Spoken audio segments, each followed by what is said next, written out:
Muy buenos días, vamos hoy a concluir, ahora sí, con esta etapa del libro, el propósito de Dios para el hombre, el diseño de la identidad masculina. Y cuando comenzamos con esto decíamos algo que no nos debe de sorprender, y es que la masculinidad está en crisis, ¿no? La masculinidad, y eso no es algo nuevo, no es algo simplemente de ahora. La masculinidad entró en crisis cuando el hombre entró en crisis allí en el huerto, cuando desoyó la voz de Dios, cuando quiso hacer las cosas a su manera, llegó la crisis, llegó el pecado, y en cierta manera nosotros, hombres, nos toca heredar esa realidad y vivir en este plano, en este tiempo, y no dando lástima porque estamos en crisis y qué vamos a hacer con nuestras vidas, sino buscar la solución para afectar en forma positiva y eterna no solamente nuestra sociedad, sino comenzando por lo más cercano, que es nuestro matrimonio, para así afectar nuestras familias y así, ahora sí,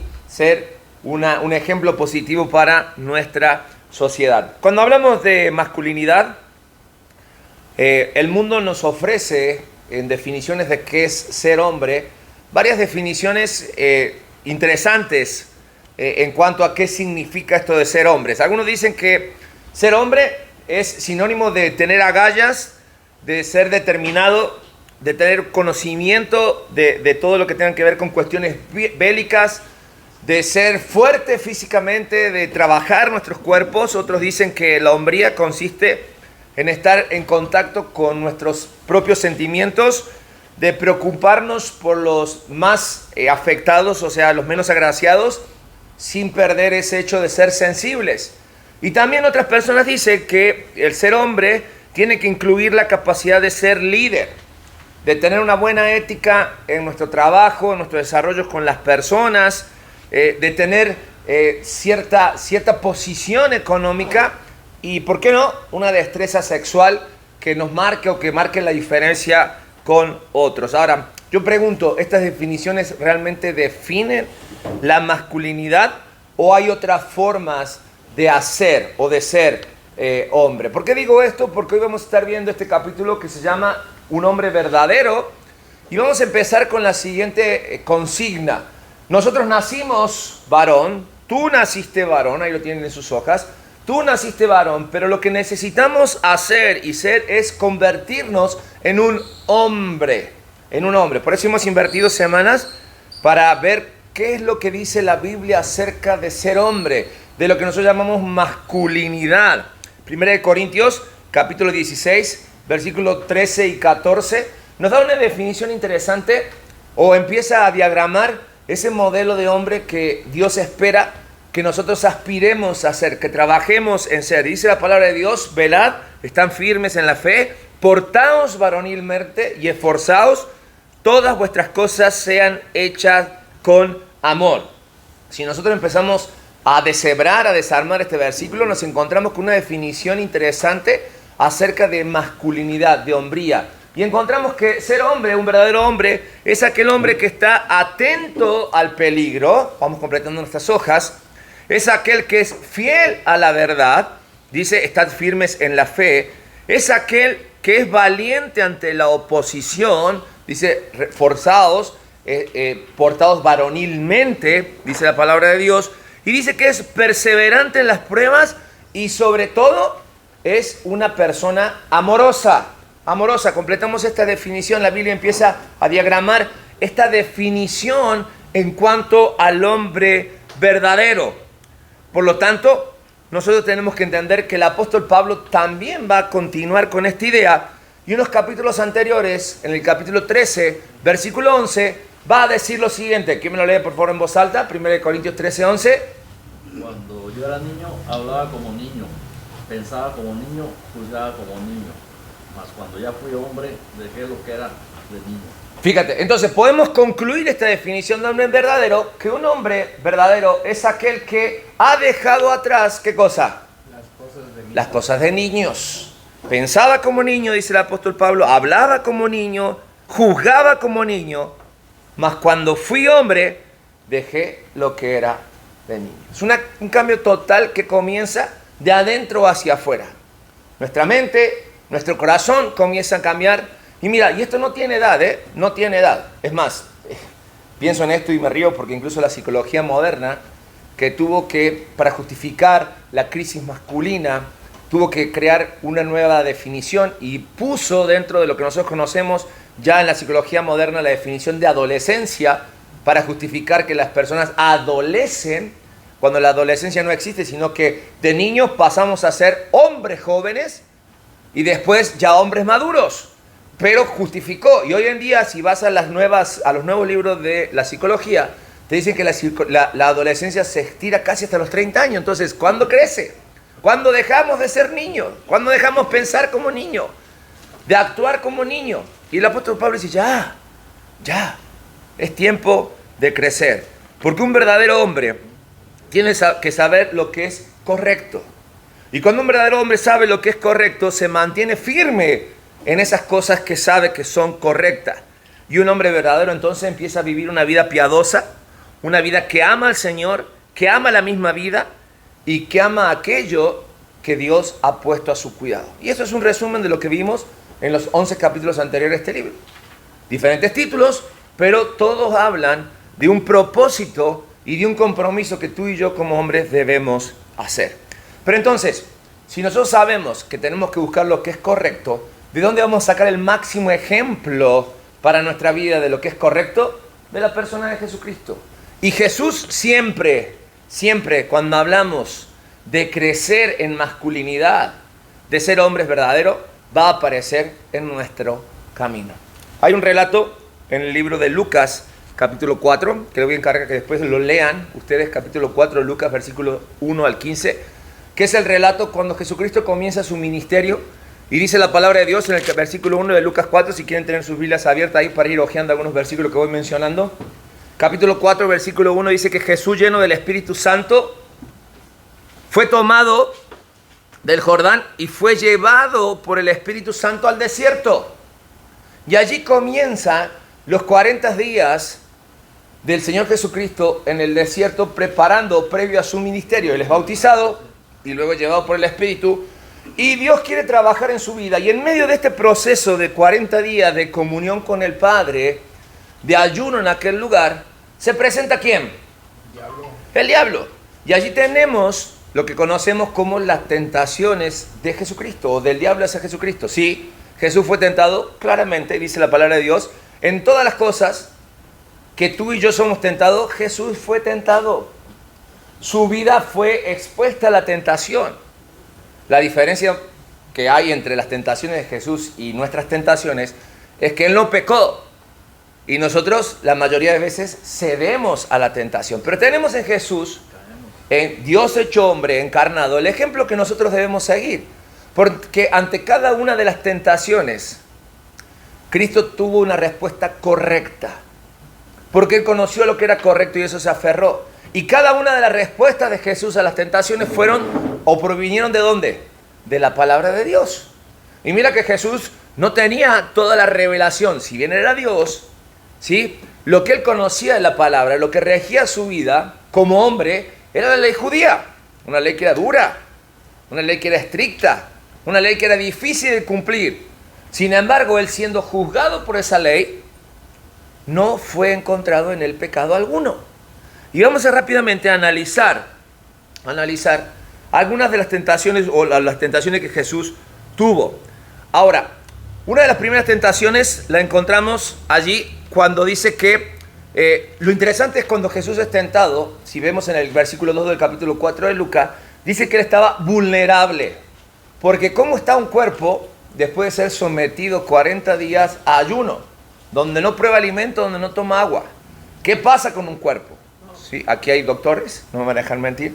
Se debilita, ¿me entiendes? Incluso tu mente empieza a jugarte una mala partida, ¿no es cierto? Porque empiezas a alucinar, el cansancio no es solo físico, es emocional, es espiritual, estás quebrantado. Entonces dice que se presentó el diablo y la primera la tentación aparece en el versículo 3 que le dice, ¿tienes hambre? Bueno, dile a esta piedra que se convierta en pan. ¿Podía hacer eso Jesús? Sí. Claramente lo podía hacer. Y la primera tentación que el diablo llega a Jesús es: convierte esto inútil, un pedazo de piedra, en algo valioso. Así se lo dice. ¿Sabes una cosa? Esta es una tentación a la que muchos de nosotros somos sometidos a diario. El hecho de ser productivos. Queremos hacer grandes cosas, fundar grandes empresas, realizar grandes sueños, hacer cosas que nadie más haya logrado. Queremos realmente tener agendas llenas para decir que somos importantes y que el mundo no podría continuar sin mi persona, sin mi presencia. Sin embargo, la respuesta de Jesús es la correcta. Escrito está: no solo del pan vivirá el hombre, sino de toda la palabra de Dios. El diablo, que es astuto, y si algo se caracteriza es por ser perseverante, vuelve a tentar a Jesús. Y dice que ahora lo va a llevar a un monte alto, le mostró todos los reinos de la tierra y le dijo el diablo: a ti te daré toda la potestad y toda la gloria de ellos, porque a mí me ha sido entregada y a quien yo quiero se la doy. Lo que tú tienes que hacer es postrar ante mí y adorarme. Segunda tentación, el hecho de ser poderosos. El hecho de ser poderosos. Muchos de nosotros tenemos ese deseo de control dentro de nosotros, algunos más, otros menos, pero todos queremos que las cosas se hagan como nosotros queremos que se hagan, como deben de hacerse, ¿no? Porque si no se hacen como nosotros queremos, parece que no funciona. El poder. No hay nada más difícil de controlar, pero no hay nada más que el hombre desea que el poder. Y luego dice que como el Señor Jesucristo no cedió, sino que le dijo: vete de mí, Satanás, porque escrito está: al Señor tu Dios adorarás y solo a Él le servirás. El diablo dijo: me juego la última ficha. Y dice que lo llevó a un lugar alto, lo puso allá y le dijo: échate abajo, porque escrito está que los ángeles no harán ni que tu pie tropiece. Y si tú te tiras, todos te van a rescatar. Tercera tentación, el ser reconocido. Si Jesús cedía y si Él se arrojaba, todo el mundo iba a ver quién era realmente Jesús. ¿Por qué? Porque los ángeles tenían la misión de estar cuidándole. Ahora, no solamente no cedió ante esta tentación, sino que a Él nunca le interesó ser reconocido como quien era. Él solo quería cumplir el propósito por el cual estaba, y lo hizo hasta el último momento. Hasta el último momento. ¿Por qué quería tomar yo esta lectura? Y me encanta porque al final, versículos 14 y versículo 15, después que el diablo se va de él, en el relato paralelo dice la palabra de Dios que en el momento que el diablo dejó a Jesucristo, los ángeles vinieron y le sirvieron. ¿Sí? Los que estaban a su disposición estuvieron con él, como reconocimiento de parte del Padre.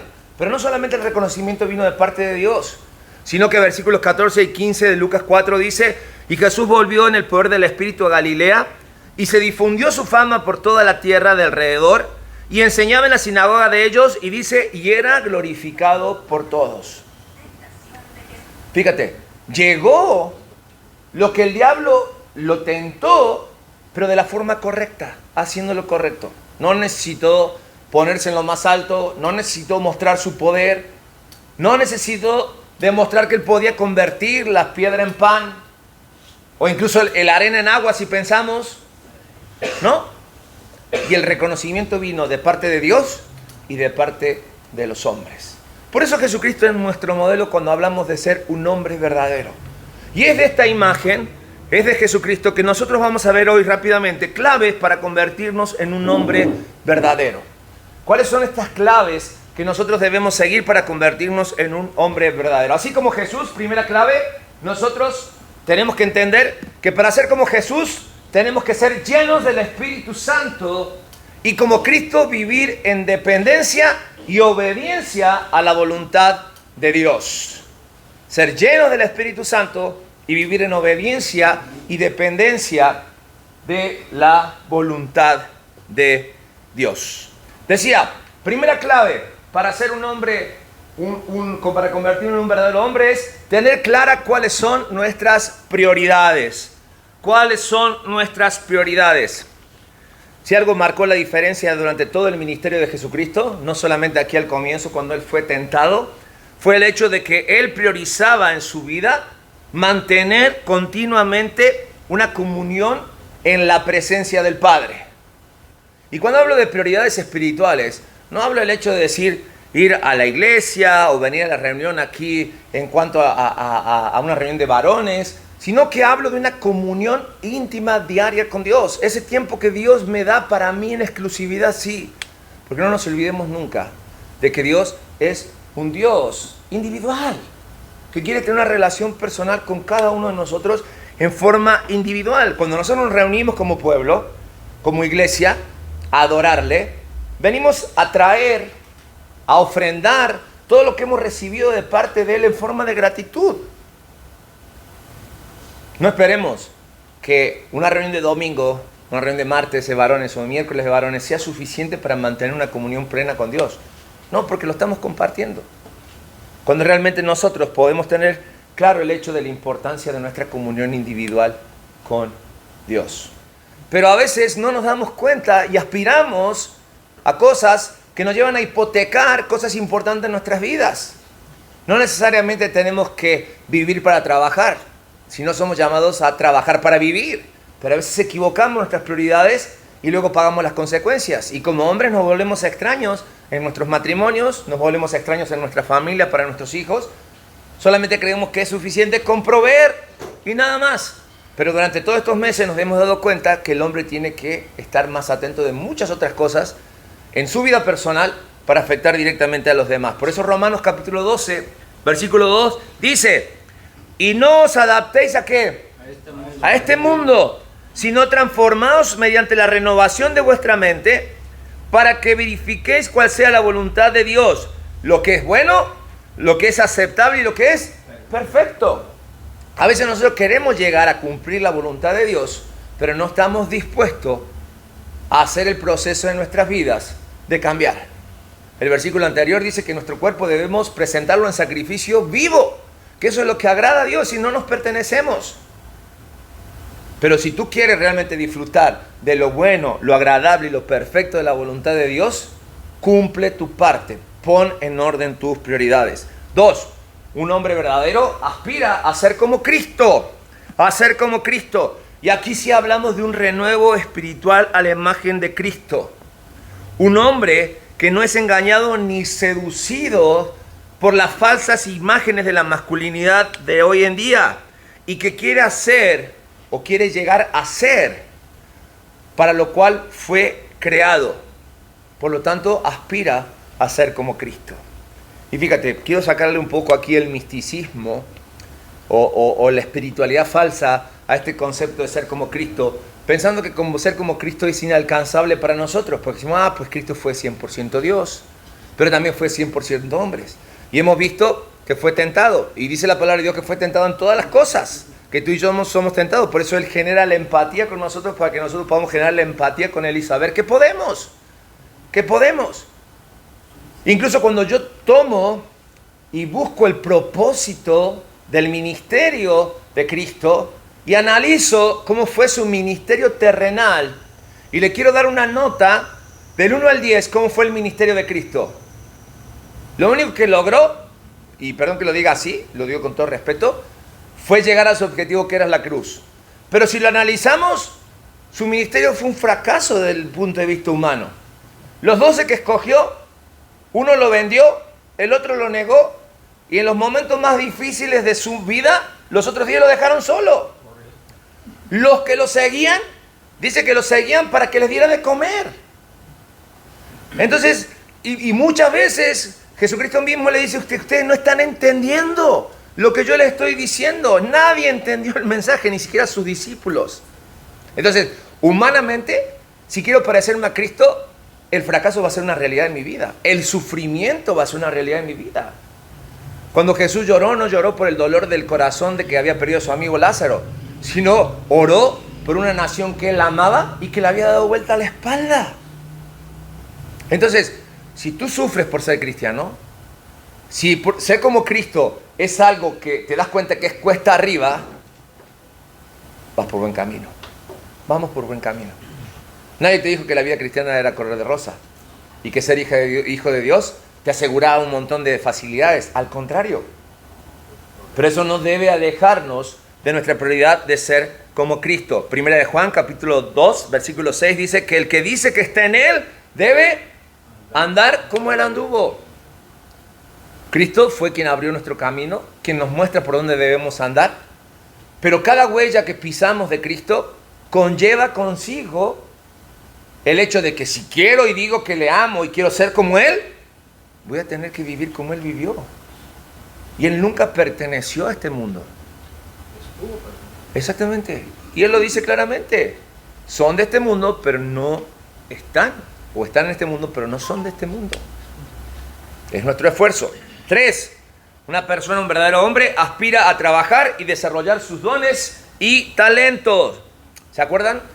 Cuando Dios puso a Adán en el huerto, lo primero que lo mandó a hacer, ¿qué fue? A chambear.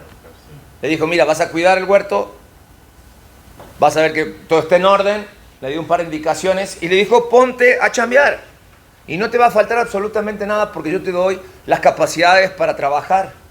Y no te olvides, Adán, que con tu trabajo, con tu obediencia me honras. Ese era el propósito, ¿no? Por el cual él trabajaba. Bueno, Jesús, cuando estuvo en este mundo, su propósito fue cumplir la voluntad del Padre. Y se puso a trabajar. Y le chambeó hasta que cumplió con su propósito final. ¿Sabes una cosa? Dios, que es el mismo, Dios no quiere flojos. Por lo tanto, cada uno de nosotros debe tener clara la visión para nuestras vidas y debemos estar dispuestos a cumplirla.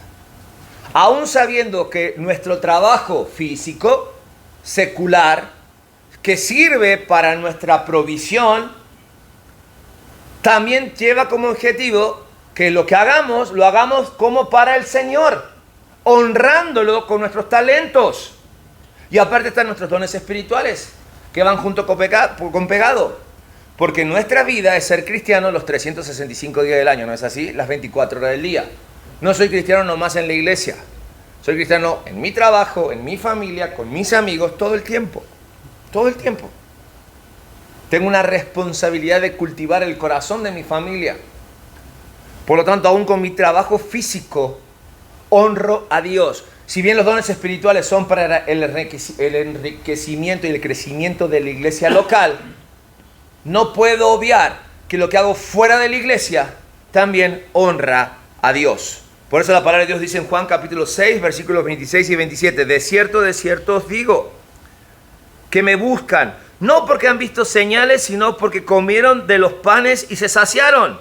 Y dice, trabajen no porque por la comida que perece, sino por la comida que permanece, para vida eterna que el Hijo del Hombre les dará, porque en este Dios el Padre ha puesto su sello. La Biblia nos dice que no chambees, que estando en este mundo vas a tener que chambear, y a veces hasta horas extra, pero que el trabajo no te convierta o no se convierta o que tome el lugar de Dios en nuestras vidas en cuanto a nuestras prioridades. Pero también con nuestro trabajo honremos a Dios. La palabra de Dios nos va a decir en Mateo, dice, porque ¿qué aprovechará aquel que trabaja y trabaja y trabaja? Cuando vengan por su alma, ¿podrá ofrecer algo de lo que trabajó por su alma? Definitivamente no. Dios quiere que nosotros nos multipliquemos, pero que nos multipliquemos extendiendo el reino en su tierra. 4. Un hombre verdadero es aquel que protege y cuida a su esposa y su familia. Quiero hacer aquí la diferencia en este orden. Esposa, familia y después de la familia, ¿qué viene? Los familiares. Los familiares. Y me gusta que aprendamos esta diferencia porque así lo pensó Dios. La familia, el núcleo de la familia comienza en el matrimonio. Hombre, mujer. Se extiende hacia los hijos.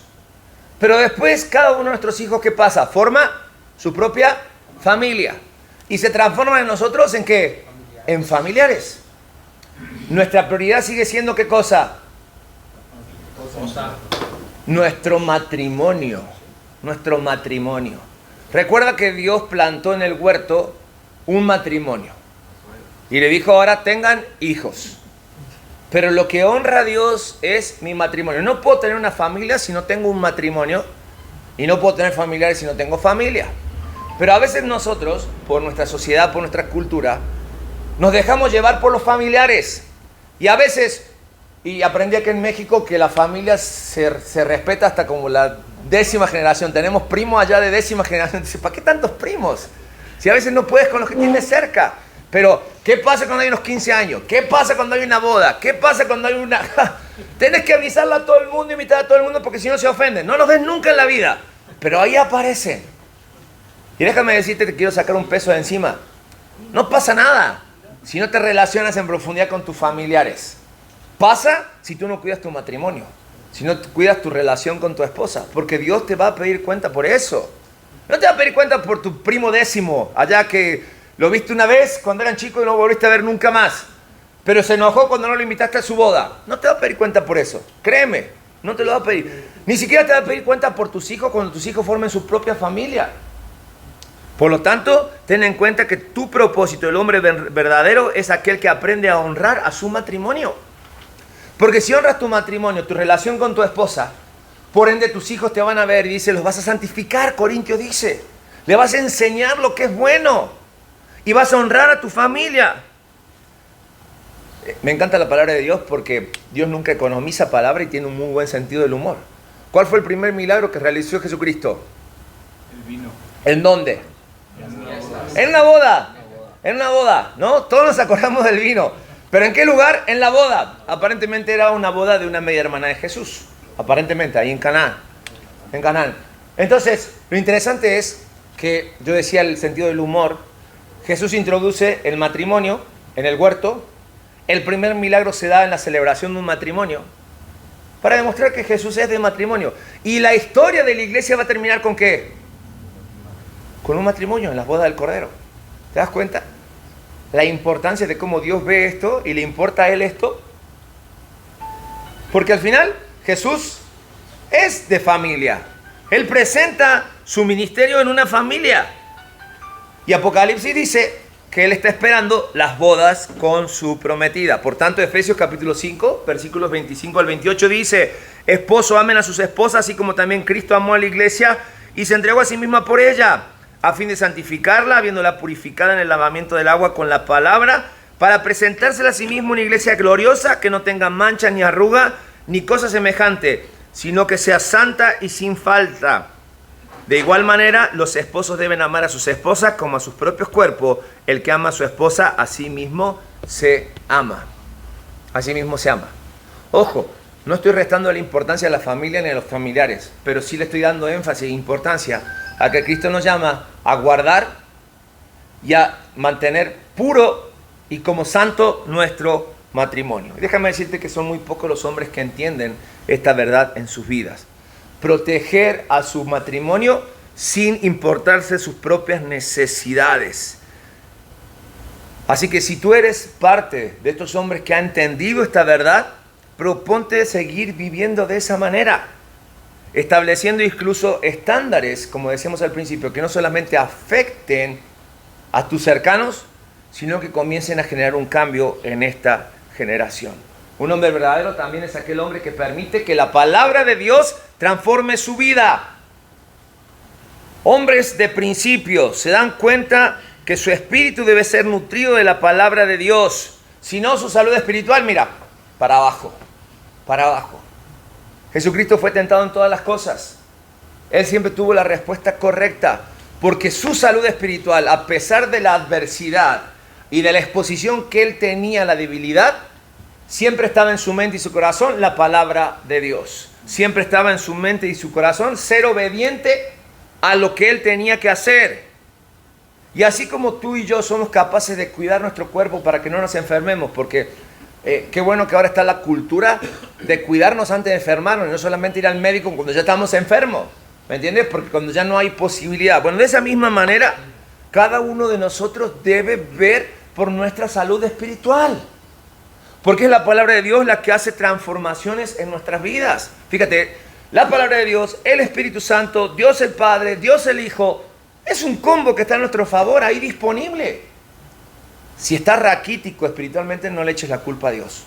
Es porque tú no has aprovechado ninguna de estas opciones. Filipenses capítulo 2, versículos 14 y 16 dice, hagan todo sin murmuración y contiendan, para que sean irreprensibles y sencillos, hijos de Dios, sin mancha en medio de una generación torcida y perversa. Hey, ¿Pablo escribió esto hoy en la mañana cuando se levantó? ¿O cuándo escribió esto? Hace 2000 años. ¿Te das cuenta que los problemas no son solamente de hoy? Venimos arrastrando esta situación en la cual ustedes resplandecen como luminares en el mundo, reteniendo ¿qué cosa? ¿Qué es la palabra de vida? La Escritura. Reteniendo. No hay otra forma. No hay otra forma de limpiar nuestros pensamientos y nuestro corazón si no es a través de la palabra de Dios. Así yo podré gloriarme en el día de Cristo, que no he corrido ni he trabajado en vano. Yo sé que a veces en la vorágine de este mundo, en el correr de este mundo, no tenemos o no nos hacemos tiempo para la palabra de Dios. Pero la palabra de Dios es clara y dice, de día y de noche, tomarse un tiempo intencional para meditar en ella. Y la promesa es, así todo te saldrá bien. Queremos la promesa en nuestras vidas, asumamos nuestra responsabilidad, la premisa. 6. Un hombre verdadero tiene un espíritu de fe que inspira a otros. Me pasé. Ahí. Tiene un espíritu de fe que inspira a otros. Decíamos, estamos viviendo en lo más oscuro de la noche, ¿no? Pero como hombres de fe, nosotros creemos, o deberíamos de creer, que existe una salida. Así como un día nos convencimos de que no existe el trabajo que pueda darnos la verdadera seguridad, por eso siempre estamos en una continua búsqueda, de esa misma manera debemos entender que el que comenzó la obra en nosotros, un día la terminará y la perfeccionará. Por lo tanto, necesitamos el mismo esfuerzo que le ponemos a nuestras vidas para salir adelante, cuando hablamos de nuestra vida de fe, un espíritu de fe que también puede inspirar a otros. Por eso Pablo le dice a los filipenses, haya pues en vosotros este sentir que también hubo en Cristo Jesús, el cual siendo en forma de Dios, no estimó el ser igual a Dios como cosa que aferrarse, sino que ¿qué? Se despojó a sí mismo, tomando forma de siervo, hecho semejante a los hombres, y estando en la condición de hombre, se humilló a sí mismo, haciéndose obediente hasta la muerte y muerte de cruz. ¿Cómo puedo mostrar que tengo un espíritu de fe? ¿A través de qué? De mis obras, a través de mi servicio. Si Cristo es mi ejemplo, Él le podría haber dicho a Satanás hacía mucho, ya vete Satanás, ¿qué quieres ver? Conoce mi poder, ¿quieres que me exponga? ¿Quieres que te haga pasar vergüenza? No, Cristo estaba en otra etapa en su vida, que Él necesitaba someterse, ser humillado, ser sobajado, y lo esperaba por delante de la cruz. Sin embargo, Él nunca tuvo esto como excusa para cumplir su propósito. Y si Cristo es mi ejemplo, no hay excusa válida para no hacer crecer mi fe. Y cuando tengo un espíritu de fe que inspira a los demás, esa inspiración a los demás debe ser a que ellos también reflejen la imagen de Cristo. Pablo le dice a Timoteo, ninguno tenga en poco tu juventud, sino sé ejemplo de los creyentes en palabra, conducta, amor, espíritu, fe y pureza. Y este versículo parece que solo es pura y exclusivamente para los jóvenes, ¿no? Porque dice, ninguno tenga en poco su juventud. Pero cuando vemos a Timoteo era un pastor cuando recibe estas palabras. Tenía sobre sí la responsabilidad de llevar adelante una iglesia. Joven o no joven, era un hombre que estaba con la mano puesta en el arado, chameando.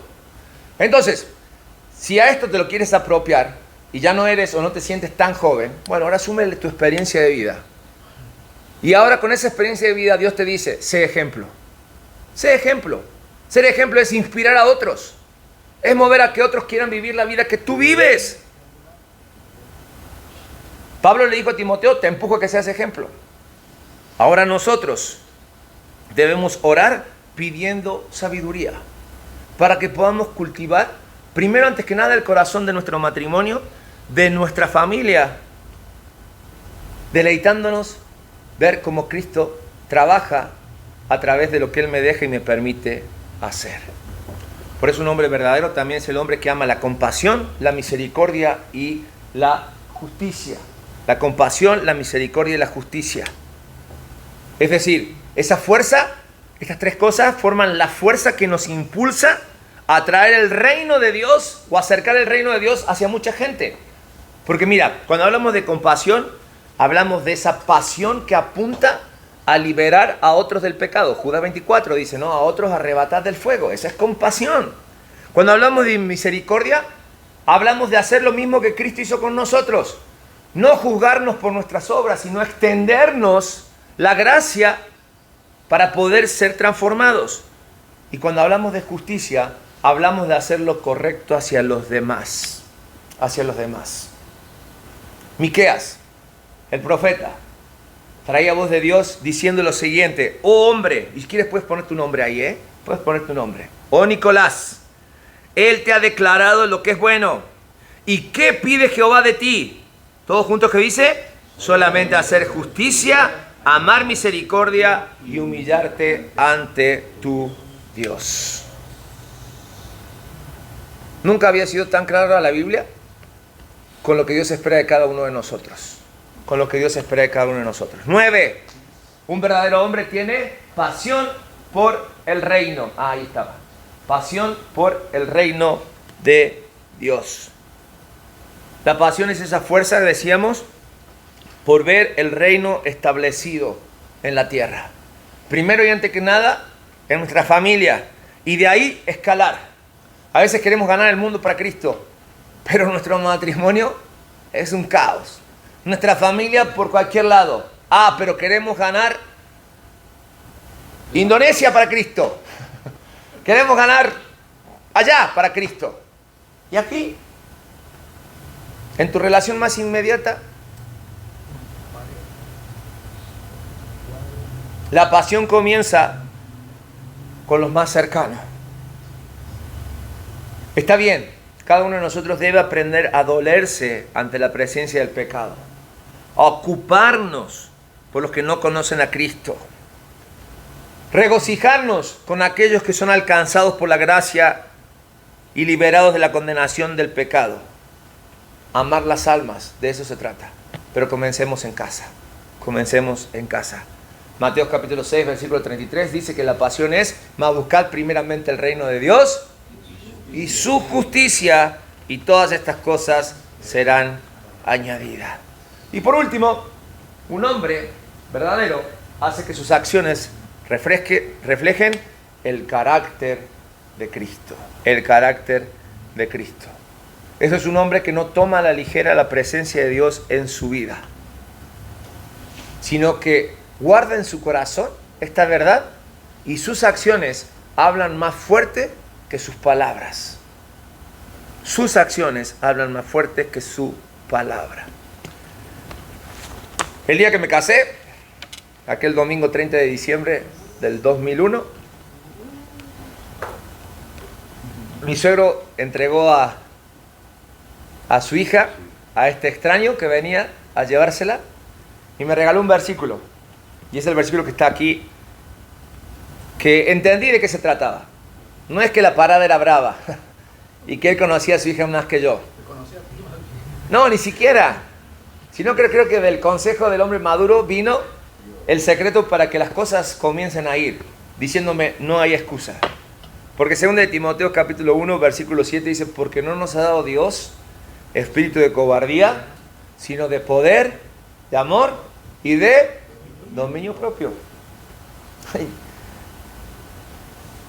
Las excusas son de cobardes. Si tú dices no puedo, lo que realmente estás diciendo es no quiero. Si tú dices es difícil, estás diciendo no te creo. Hemos visto 12 capítulos de un libro en 13 sesiones, porque dividimos una en dos, para que el día que Dios nos llame y nos diga, hey, ven aquí, ¿qué hiciste con tu propósito? Tú le dices que yo no sabía. No, ¿cómo que no sabías? Y no es por lo que dice el libro, sino por lo que hemos buscado en la palabra y hemos corroborado en la palabra de Dios, de lo que Dios espera de nosotros. Dios no te ha dado un espíritu de cobardía para pensar y decir, es que la culpa es de mi papá que no me enseñó a ser hombre. Me dejó, me abandonó, no tuve un padre, no lo conocí. No. Eres un hijo de Dios, tienes un padre bueno, amoroso, justo, celoso, que a través de la palabra te guía. No hay excusas. El mensaje no es para otros, es para ti, es para mí, en forma personal. Dios nos puso en esta tierra, en este plano, en este tiempo, para que cumplamos el mismo propósito que le puso al hombre desde la creación en el huerto. No seamos como Adán, cobarde. Hagamos las cosas como el postrer Adán, Jesucristo, que fue y es y debe ser nuestro ejemplo. El libro concluye diciendo algo muy interesante, si lo tienen por ahí, si no, no se preocupen, yo se lo leo. Dice el escritor del libro, por cierto, un hombre que falleció hace 11 años, pero nos dejó un gran legado, ¿no? O sea, él como que, guiado por el Espíritu Santo de Dios, él vislumbró lo que la sociedad estaba viviendo hace más de 10 años atrás, lo que hoy es una realidad, siempre ha sido, pero hoy es como más latente, más vigente, la vemos, incluso se quieren imponer ciertas cosas a través de leyes, quizás antes no era tan extremo, hoy sí, y nos dejó un legado interesante, y dice al final del libro, dice una palabra final, dice: Dios quiere traer su poder transformador de vida a los matrimonios destrozados, a las familias dañadas, a las sociedades mutiladas y a los individuos, para que sean hombres, ya sean hombres, mujeres o niños, que necesitan reconciliación con Dios y que necesitan una restauración del propósito de Dios en sus vidas. Pero Dios está esperando a hombres como tú, hombres verdaderos, que se entreguen a sí mismos para cumplir su propósito de dominio, de esparcir la presencia de Dios a través de todo el mundo. Y Ezequiel capítulo 22, versículo 30, dice la palabra de Dios: busqué entre ellos hombres que hiciesen vallado y que se pusiesen en la brecha delante de mí, a favor de la tierra, para que yo no la destruyese. Y ahí viene un punto y una coma, de esas pausas incómodas, ¿no? Porque lo que te voy a decir ahora es una realidad latente. Traga saliva y dice: ¿qué crees? No lo hallé. No lo hallé. Pregunta: ¿tú crees que Dios sigue buscando este tipo de hombres? Definitivamente. Porque la brecha sigue estando. Pero ahora está Jesucristo, quien nos dejó el ejemplo de cómo Él mostró el camino de regreso al Padre. Y ahora nos dice: te busco a ti, para ser un hombre que marque la diferencia, que esté dispuesto a ponerse en la brecha, que esté dispuesto a interceder por los pecadores, compartir el Evangelio, llevarles las buenas nuevas. A veces ni siquiera con palabras, con tu ejemplo. Que otros deseen lo que hace diferente a tu familia, que otros deseen lo que hace diferente tu matrimonio, que otros deseen lo que hacen diferente tu propio ejemplo. Hay mucho por hacer, yo lo sé, pero mientras haya vida, hay tiempo. Hoy, ayer, mejor dicho, es tarde. Así que pongámonos a chambear. Sabemos el propósito, comencemos a trabajar. Amén. Vamos a orar, hombres. Padre, gracias por esta etapa de estudio en nuestras vidas. Tú nos has creado como varones, nosotros necesitamos aprender a ser hombres. Hombres con propósito para poder impactar la vida de nuestra sociedad, comenzando por nosotros mismos, con nuestros matrimonios, con nuestra familia, nuestros hijos, para que cada uno de nosotros realmente pueda entender que ser hombre no es algo malo, sino que es algo que a ti te agrada y que a ti te honra. Ayúdanos a despejar de nuestra mente cualquier pensamiento equivocado en cuanto a la masculinidad. Ayúdanos a entender, Señor, cuáles son nuestros roles dentro de esta sociedad en este tiempo. Ayúdanos a que cada uno de nosotros tome el desafío de relacionarnos con otros hombres para crecer. Pero sobre todas las cosas, de poder experimentar una relación íntima contigo para cumplir aquello que tú esperas que hagamos. Gracias por este tiempo en tu palabra. Gracias por este tiempo de estudio. Pedimos que, Señor, esto no caiga en sacos rotos, sino que cada uno de nosotros pueda asumir la verdadera responsabilidad de ser hombres verdaderos, siguiendo siempre el ejemplo de Jesucristo. En el nombre de Jesús oramos. Amén y amén.